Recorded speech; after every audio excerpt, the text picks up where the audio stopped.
జయంతి హనుమంతుల వారి జయంతి అంటే మనకు గొప్ప ఆదర్శం చేసుకోవాలి, గుర్తు చేయాలా.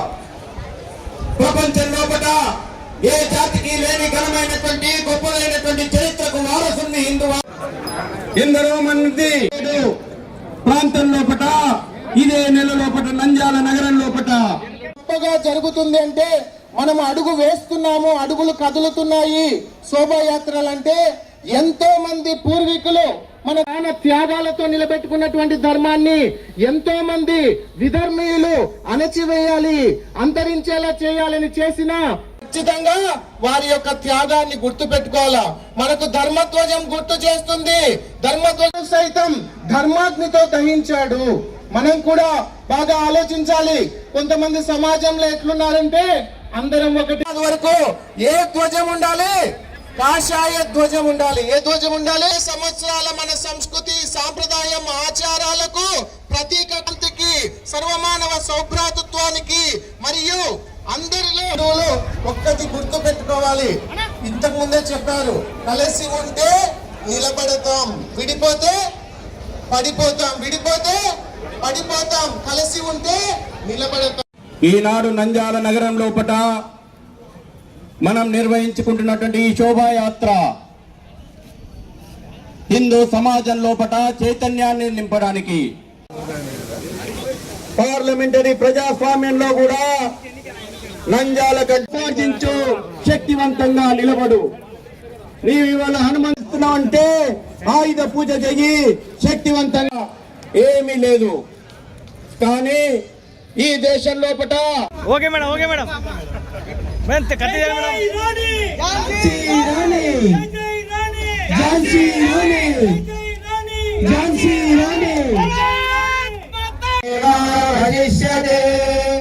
ఓం శాంతి. జై శ్రీ.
హనుమంతుడు భక్తికి ప్రతీక, హనుమంతుడు విజయానికి ప్రతీక, హనుమంతుడు ఆత్మవిశ్వాసానికి ప్రతీక, హనుమంతుడు ఆత్మ నిర్భరతకు ప్రతీక.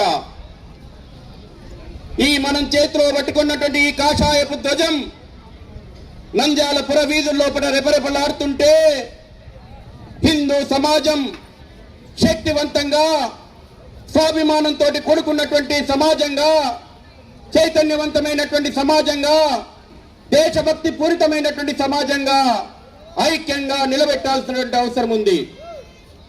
సింధూరం భయాన్ని పోగొడుతూ ఉంది. సింధూరం విజయానికి ప్రతీక. అందుకే మన హనుమంతుడు సింధూరాన్ని ధరిస్తాడు. ఆపరేషన్ సింధూర్ ఇటీవల భారత త్రివిధ దళాలు ఈ దేశం ముందు, ప్రపంచం ముందు ఈ యొక్క సింధూర్ గొప్పతనమేందో చేసి చూపెట్టినాయి. ఈ రోజున మనం ఒక్కలమే అంటలేము.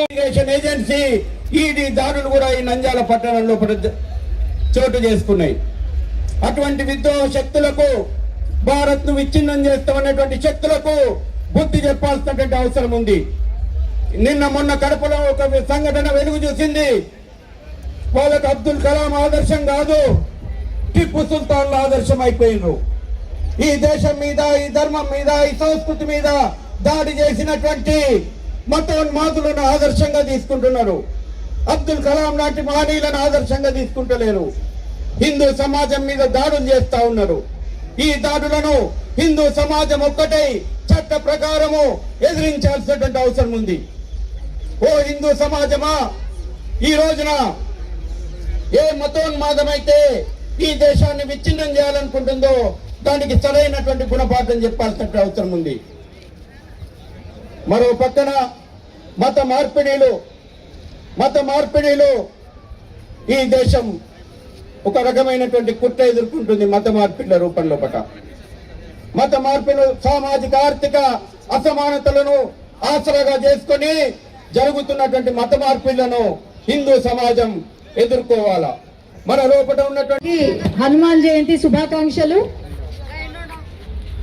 ప్రతిసారి హనుమాన్ జయంతి కర్నూలులో కానీ లేదంటే నంద్యాలలో కానీ చేస్తున్నాను. సంవత్సరం మనము గట్టిగా చాలా సంఖ్య కూడా పెరుగుతుంది, చాలా ఘనంగా చేస్తున్నాము. అట్లాగే ఈ రోజు కూడా అందరూ కూడా జాగ్రత్తగా, నేను ఎక్కువ సమయం తీసుకోదలుచుకోలేదు ఎందుకంటే పోలీస్ డిపార్ట్మెంట్ నుంచి ఫోన్స్ వస్తున్నాయి. చీకటి అయ్యిందంటే కొంచెము ఇబ్బందులు అవుతాయి ర్యాలీ చేయడము అని చెప్పడం జరిగింది. అందరం కూడా జాగ్రత్తగా ఈ ర్యాలీ పూర్తి చేసుకోవాల్సిందిగా కోరుతున్నాను.